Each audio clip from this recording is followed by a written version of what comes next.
大家好，我是小颖，今天分享一道非常有营养的早餐饼。首先，我们在300克面粉中加3克酵母粉、1个鸡蛋、少许食用油、300毫升温水，一边倒一边搅拌，搅拌至光滑细腻，没有干面粉，像这样的面糊。再盖上保鲜膜，发酵1个小时，也可以放冰箱里冷藏发酵1夜，第二天早上起来直接做。我们选莲藕的时候要选2头封闭的，这样比较干净。把莲藕去皮，再切成小丁，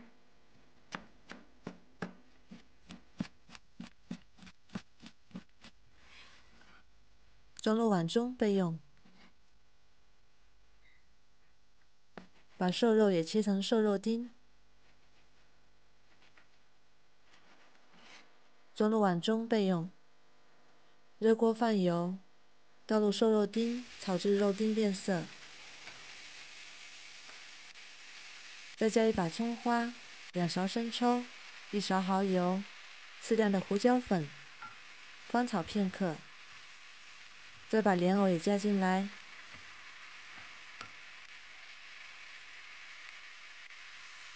翻炒至莲藕变色，再加适量的盐，翻炒均匀，然后关火，盛出来备用。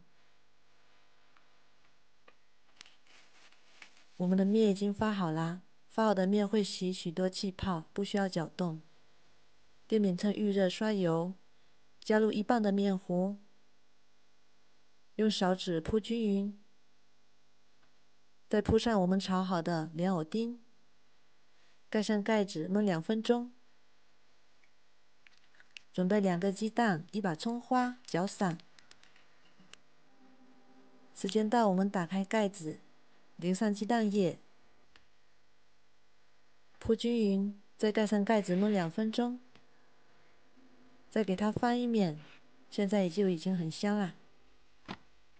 再盖上盖子焖2分钟，使内部熟透。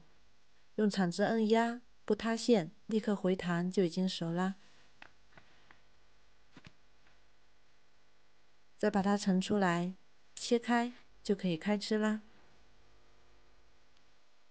发面饼这么做真的是非常营养又好吃。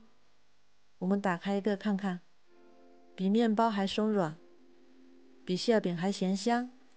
如果你喜欢也试试吧。喜欢我的视频就关注我吧，谢谢您的支持。